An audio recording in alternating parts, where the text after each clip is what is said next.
Hey everyone, it's Monica. Welcome back to Homeschool Voices. Today I'm going to chat with some moms about their experience getting their kids into college.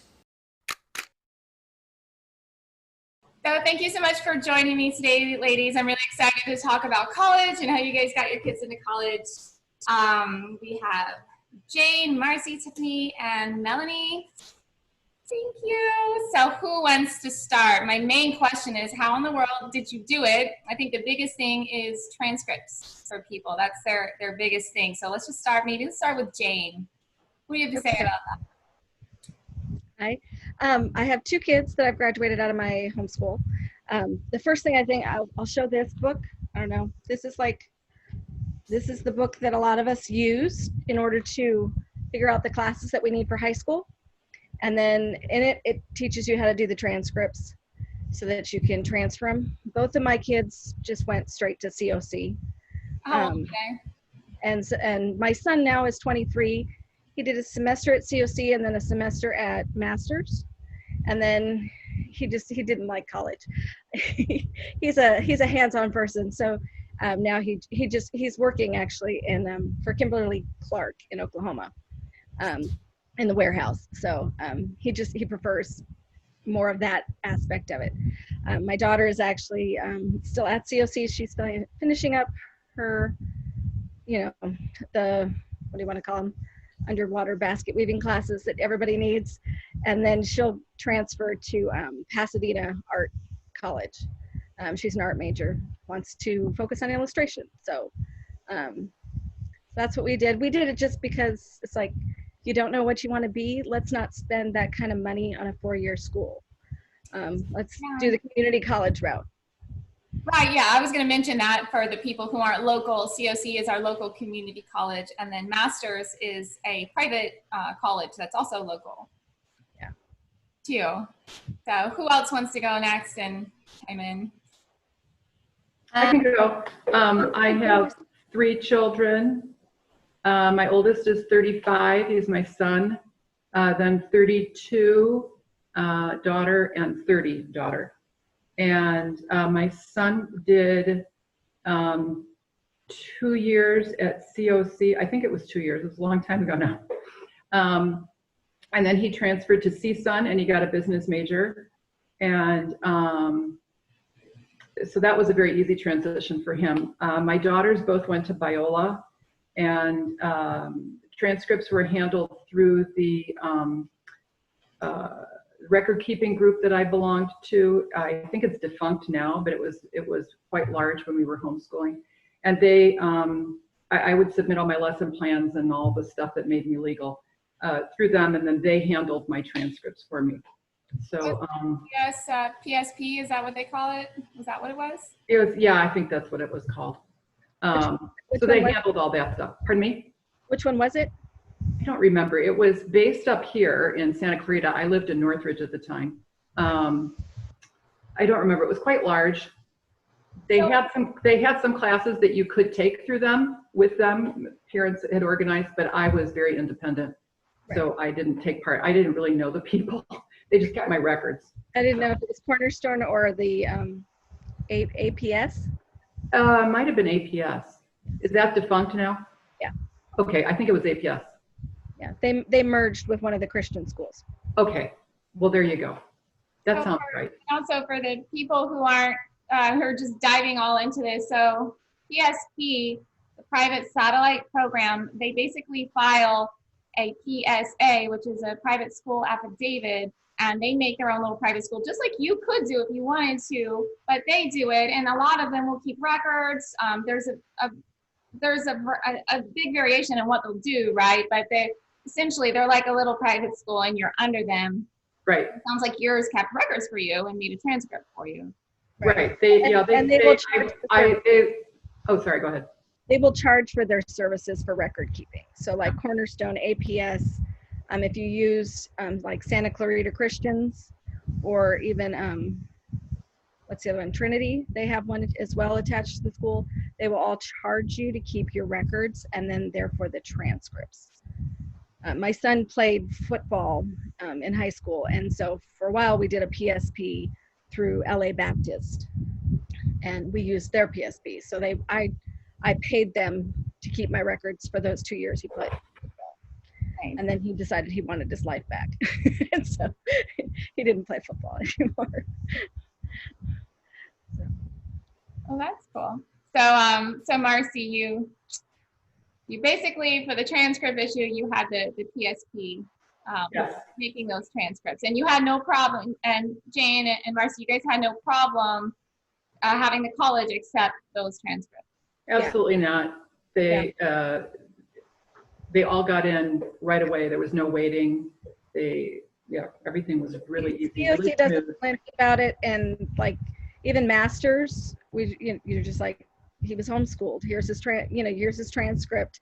What I did is my son's and my daughter's senior year, I signed up for the HSLDA transcript generator. Oh. I had been keeping a running list of what they had, so I dumped them into their transcript generator, printed out an official looking transcript, and I've just kept that on file. That's a really good tip. Thank you. I didn't know that they had that. Yes, they do. Oh, so I'll say that HSLDA, that's Homeschool Legal Defense Association. They are like a lawyer membership you pay. I think it's $100 a year. And you have lawyers on tap that are experts in homeschooling. They are a Christian organization. And but they have a lot of other really handy tools for homeschoolers like that. They're fabulous. I highly recommend that for homeschoolers. Very highly recommend that, especially with things being what they are now. It's even, I think, more important than when I was homeschooling. Yeah. Can I interject on that? Just legal problem with your kids, they're there. It doesn't matter. Like if a social worker of any sort shows up at your door for any reason, because you are a homeschooler, they'll cover you. They also have great resources. My sister was a widow. She also schooled, and HSLDA actually provided her supplementary funds to buy curriculum and things as a member. So they do great support for their widows. Oh, and Melanie, what did you have to add on that? I was just going to say that in order to join HSLDA, you cannot be with a charter. Right. A lot of people don't know that. So that's, I've been part of them. I'm not now because my kids are with a charter school, but they won't take you. Yeah, and I was confused about that at first, but the reason is because you're actually technically part of the public school system. They really don't support that, and their reasoning is that the government is, having some control a little bit. It's hard to deny. There's some truth in that, and they don't support it, so that's why they don't cover you. I think they believe that it's stronger. We would be stronger as a movement if there was no government, which there's strings attached. So that's their philosophy. So yeah. But if you want me to talk about so I have 8 kids, and from 24 to 5, my 19-year-old daughter just finished her first year at a private college in Kansas, which has been amazing. And she was with the charter, so they had all the transcripts that they keep. So between the transcripts and the all the application and the essays that she had to write, based on all of that, they accepted her. And I think a lot of times the smaller schools, hers is a smaller religious school, they are more apt to, if they have openings, to take students who apply, because their whole job is to educate kids. And so they didn't really look at her stuff with a fine-tooth comb. She had really good grades. She had like I don't remember, 4.0 or close to it. And she wasn't planning to go there, so she hadn't taken the SAT or the other test for college. So they let her stay, still let her come, even without that, which was great, but just under the guise that she would take it at some point. So she took it after she got there, and she took it there in Kansas. And it was just sort of a formality. So based on her grades and her application and her essay, and she didn't even do an in-person interview. So they accepted her, and she's going back in a couple weeks for her next year. So, I mean, there are options for like the smaller school believe it or not, and it's extremely affordable for this particular school. So we're thankful for that because they don't take government funds. So we couldn't even apply for any type of grants or loans through the government for this school because they didn't want any strings attached. So they don't take any funding. Mhm. They work with, families on payment plans and stuff like that. I have two questions for you. One, you said that she had a 4.0. Sorry if you already said this, but I don't think you did. How did she have a transcript that was? How did she have a 4.0? Because with my kids, my oldest is 12, and they don't have a 4.0. They just do work, and if they get it wrong, they do it again. And that's that. Well, because she was with the charter for high school, and high school is more strict with their credits and such. That was based on her 9th through 12th grade years. So the charter school basically made a transcript? Yes. So it was a 2-day-a-week hybrid program that she was doing. And she was taking, some classes there. She took a class at COC, and then that helped her GPA because they give her triple credit or double credit, I forget, when you take a college course. So it gives you more credit. So she got an A in it. So that kind of stuff helps the GPA and gave her extra credit to use towards college and high school. So she did that. And then the classes she took at home, I awarded the grades, and she's always been a good student. So between, she'd get maybe an A+ in one class and a B in another, and it kind of worked its way out. She might've gotten a 3.9. I don't remember, but it was up there. I just don't remember exactly what it was. I mean, I think that's important too for a lot of people to know that the charter school and the high school level will keep transcripts. Yeah, for sure. And then she was planning to go straight to junior college, so she didn't really worry about the SAT and the ACT, I think it is, because she was just going to transfer straight to junior college. And then this opportunity a month before school started came up for her to go to this college. So it was sort of like a last minute thing, and she applied and got in. And so it was like rushing to get her out of state and get all the paperwork. And yeah, it was a little stressful, but it worked out. And yeah, there's options. People don't know that there are a lot of these little schools, and they're opening up in September, and they're going to have class as usual. So I'm really thankful that he'll get to have a normal college experience. Hopefully. How lucky is that? And the other thing that I know it's a discussion about college because everyone's concerned about college, but I think this has sort of been brought up by Jane a little, hey, why are we going to spend all this money if you don't even know what you want to do? And it kind of reminded me that you have 2 older kids, right? Melanie, older than your 19-year-old, and but they didn't go to college, right? And they're doing okay in life. Do you want to speak to that a little bit? Sure. So my daughter is going to be 25. She's got a 2-year-old, and she just moved out at 18, and my kids are very independent. She moved to San Diego with some friends and lived there for 6 years and got married and has a baby. And then she moved back a few months ago to be closer to family. And she's in sales. So she's had, I don't even know how many jobs. I lost track, probably at least 12 since she was 16. She started working, and she's very just a go-getter, and that's just her personality. And she just decided she didn't really want to go to college. She just wanted to work with people and be in sales. And she's talked about getting her real estate license, which she's, trying to pursue so that she can at least have that education and that certification so she's a good salesperson. And my son, who's 21, out of high school, he didn't really want to go to college either. And a few months out of high school, he got into the union with the set building, the studios. So as soon as he turned 19, he was a union carpenter with the studios, making really good money. So he was like the youngest kid there, and now he's been there about 3 years, and he's working hard and doing really well. So, I mean, he's talked about going back to college, but he's got great benefits.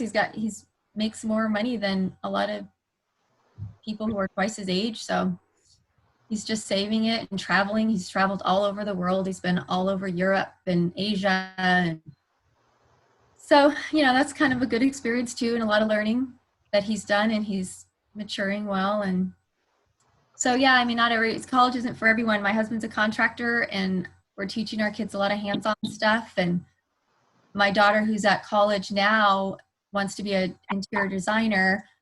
And this whole experience for me and for her and my husband is to not so much to just give her a certificate or a degree.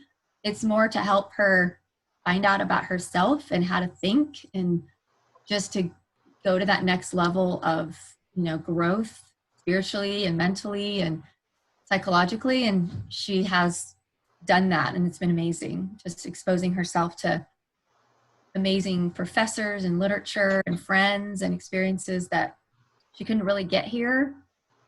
So we're really happy that it's going as well for her. My 16-year-old is going to start taking some of the college courses for high school so that he can get that extra credit too. Through COC, through the community college? Yeah, either COC. Is probably not going to do it this semester because everything's online, and I'm just not real thrilled about that. So I'm hoping that once that hopefully soon goes back to normal, he can take the classes at COC and also the ones that the college offers at the high schools. Mm-hmm. Are you familiar with those? No. So I can't remember the name of it. I had looked into it and looked at all the classes. So in order to help the students who may be more intimidated by being on a college campus, especially if they're young, they have a program that COC started recently, where they actually can take the college classes at the high schools. So at Hart High, Valencia, West Ranch, Saugus, and they're after school. So they're like after 3 o'clock. So they're actually on a high school campus, but they're getting a college credit. So they'll get extra credit towards their classes, and they can get done with high school sooner. And it doesn't cost anything, so you don't have to pay for that class. And then often, if you're with the charter school, I know the charter schools will pay for the books if there's books involved. So is it called AOC? What is it called? AOC? Is that what it's called? No, AOC is an actual school over at the COC campus that was a breakout school. This one is where you can just take a college class. Like my son wanted to take a criminology class, and then they have cooking classes, and they have the same classes that COC offers for college, but they have them at the actual high school campuses. Oh, that's cool. There's a name for it, and it's totally blanking me, and I have all the information. I got the information from the high school counselor of the charter school he was at. He recommended it, and then everything closed down, you know, so my son deals really well in a classroom setting, not an online setting. He's just not motivated. He needs that energy of a classroom and a teacher. So I'm sort of just waiting till we get that option again, hopefully someday. Trying to be optimistic with that. But yeah, that's what I'm hoping he can do, because then they feel like some kids might feel intimidated by being around adults on a college campus, especially if they're only 14 or 15. And technically it's for 11th and 12th graders, but I've heard them say that 9th and 10th graders have taken those classes. I was going to ask about that. If there's room. Technically it's 11th and 12th, but last year my son was in 10th, and they said, just sign him up. Just do it. There's other 10th graders there, and if it's full, they may not get priority, but if there's room, they're not going to most likely not going to turn them away. They don't even always ask what grade they're in, because some homeschoolers might be 14, but they might be in 11th grade. So they can't really necessarily go by the age. Yeah. Depending on your level. So I think that's a good option for parents especially who are new to this, to get their kids, especially if they're able to keep up with the material, to get them in there. When my daughter took the college class at COC, it was an American history class, and she was in 11th grade. So she was only, I think, 16, and she just got right in and got to know the professor, and he really liked her, and she didn't think she was going to do that well, but she ended up getting an A in it. So it was great. He was a great teacher, and he was more in line. I was a little nervous about we're a very conservative family, so some of the professors can be a little out there. So we talked about that, and she right away she was able to identify his bias, and she kind of knew how to navigate that. And it ended up that he was more in line with our conservative way of thinking, and the book that he used for the class was amazingly patriotic and conservative. I was like, wow, this is great. So it was a great experience for her, and kind of gave her a little bit of a taste of college, and the idea of it wasn't so intimidating to her after that. Nice. And Tiffany, we haven't heard from you yet about how you got your kid or kids. I'm not sure how many that you've gotten into college. I don't have any kids in college, but I was homeschooled my whole life, and I went to college. Oh, perfect. So even better. Tell me about it. my experience, yeah. Sorry, my 3-year-old is just out of control. You're running from the 3-year-old. Okay. Anyways, Funny. so I didn't actually have any transcripts or anything like that. It was in the 90s when I grew up, so it was kind of like not the norm to be homeschooled. So we got a lot of ridicule for that. And when I was 16, my mom couldn't handle my math anymore. So she's like, all right, you got to go to college. We got to get this done. So she just sent me to COC, and I started taking classes then. And it was awesome. I was like so excited to go to school because I had never been before. So it was very exciting for me. And I remember getting there and being intimidated, like, oh my gosh, because people ridiculed you, like, oh, you're not as smart because you're homeschooled. Oh, you're not normal because you're homeschooled. All these, people have their little quirks, but, I had a good mom. I was confident, So anyways, I remember getting there, and the entire time I was in college, I remember thinking, it's going to get harder, right? Like, I remember talking to, like, other kids and being like, it's going to get harder, right? This is like, because you, like, always feel like, oh, college is so scary. It was like, just like school, you do the work and you get it done. And I ended up graduating from COC with my associate's degree in just social science. And then I went to CSUN after that, and I got my degree in sociology, and then I minored in human sexuality.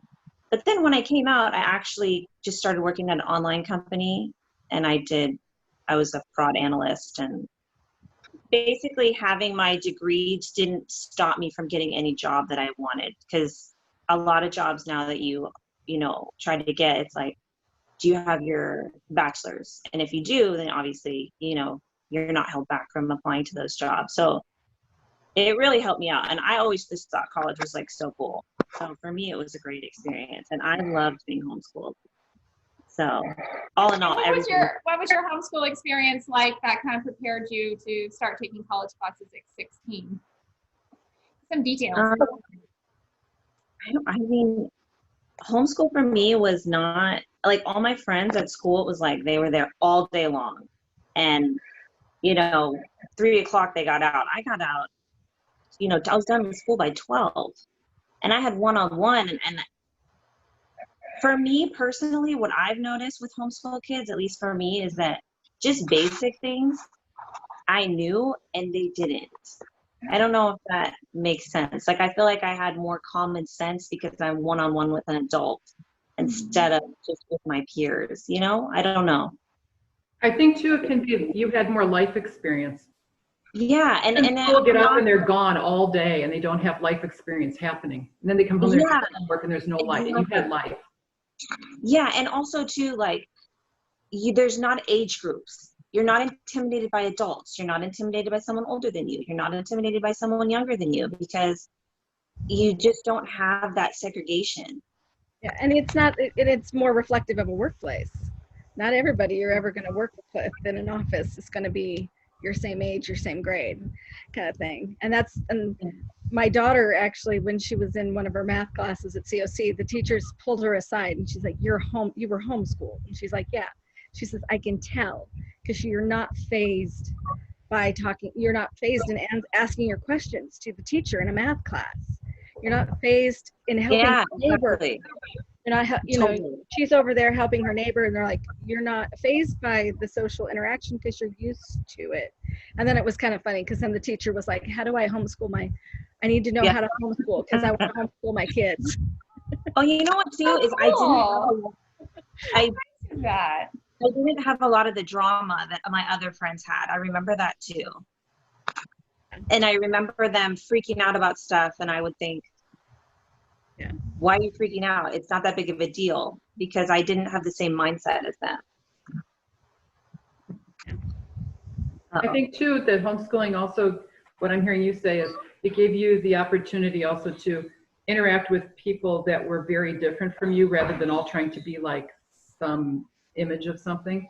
That homeschoolers are very eclectic in their interests and in the way they interact with people, and I think you're just a much better rounded person, well-rounded person, if you are with the nerd and with the sports person and with the academic and with the homemaker kind and whatever, and you just are all friends. You're doing life together rather than you're doing school together and you don't experience life with anybody. Agree. I 100% agreed. Yeah. So I think you come out a more confident person. You relate to adults more because you're relating to all your friends' parents all the time, and you learn how to talk.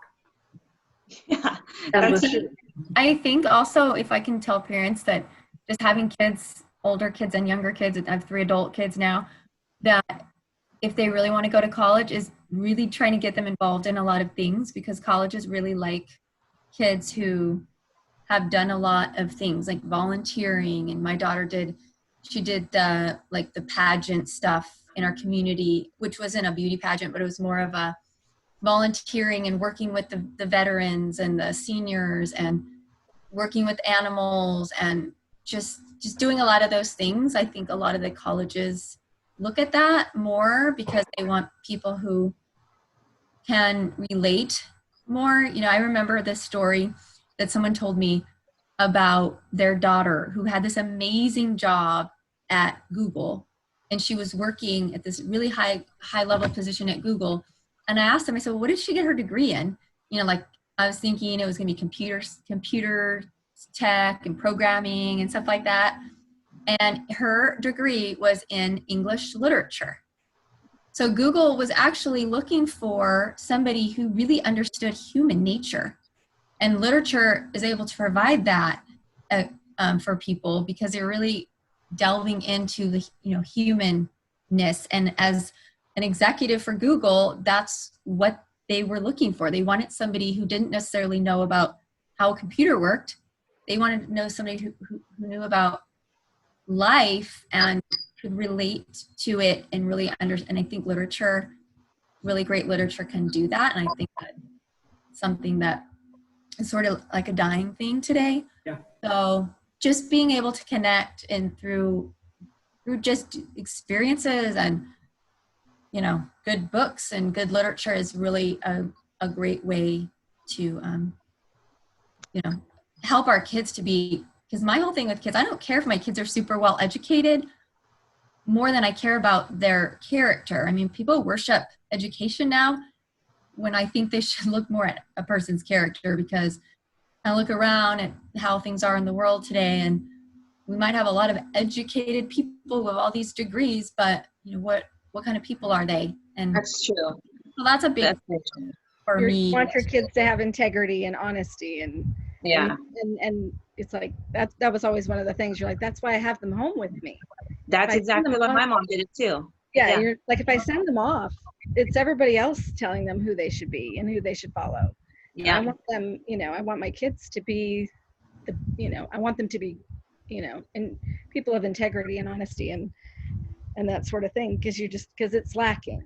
I think one of the things that would make a homeschooler mom a really effective, successful homeschooling mom is to understand what it means to educate. And pardon me, but I'm a Latin teacher, and it means to lead out. And homeschooling moms have to ask the question, what am I leading my children out of?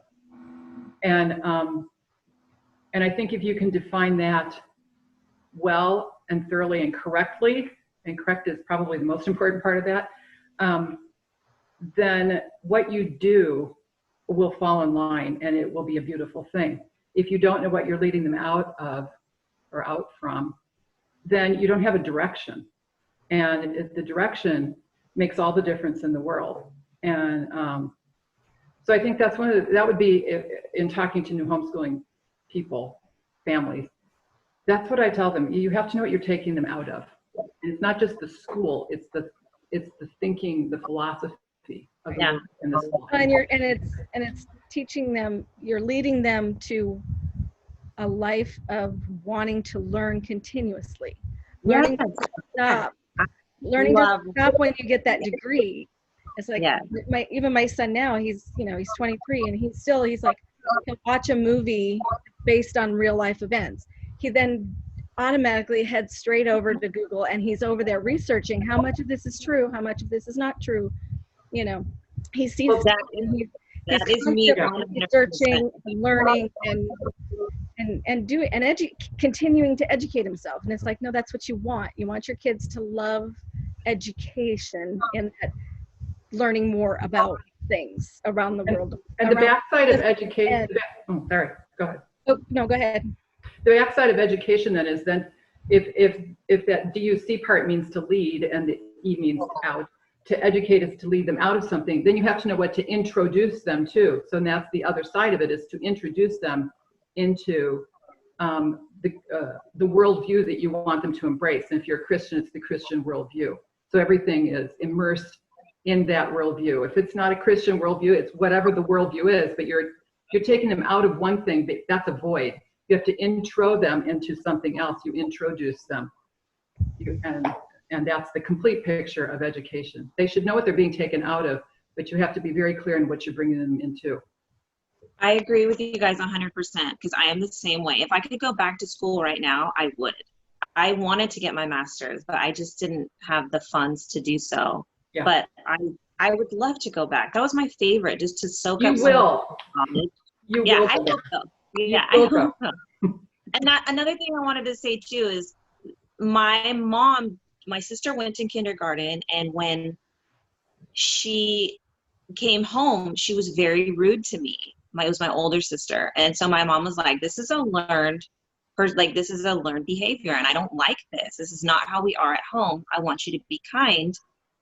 And so that is really what made her homeschool us, because she was like, I don't want my children to behave like this. It's not acceptable. And because of that, my siblings were like my best friends growing up, and they still are. Mm-hmm. Our family is very tight-knit, and it's awesome. We have so much fun together. You know what I mean? So I think that that's something to have peace in your household. I mean, we're normal kids. We did fight, okay, but you know what I'm saying? To enjoy each other. I think that's something else that homeschoolers get to experience and enjoy growing up that other kids don't. Yeah. Hey, guys, definitely conflict. To be that time. Oh, can I just say real quick? Monica, it's been such a nice talk, and I think having this talk, it makes me see how important it is to have, group conversations, because you guys brought up so many things that I didn't even know existed. And then I just love how it starts to go into this whole philosophy of education, because honestly, that's a really important discussion too, that, maybe we could arrange another interview another time, because that's something that I love to talk about. That'd be great. Thank you so much, you guys, for joining me. Can I just say, Monica, really quick? Are you there still? A second or two, yeah. I still see a minute 17, so I can talk fast. College Now is the name of the program that I mentioned. It's called College Now. Okay. For anybody who might be anxious to find out more about it. So I just sent you the link, so you can always post it. Thank you. You're welcome. All right, ladies, thank you so much. Have a great day. Thank you. Later. Nice to meet you all. I hope that was helpful, guys. If you have any more comments, I hope that was helpful. If you have homeschooled your kids and you want to share your experience, please do so in the comments below or on Facebook at Homeschool Voices. If you have any questions, let us know those as well. If you like this video, please click thumbs up. If you want to see more videos like this, please click subscribe and the notification bell next to it. In the meantime, happy homeschooling and have a great day.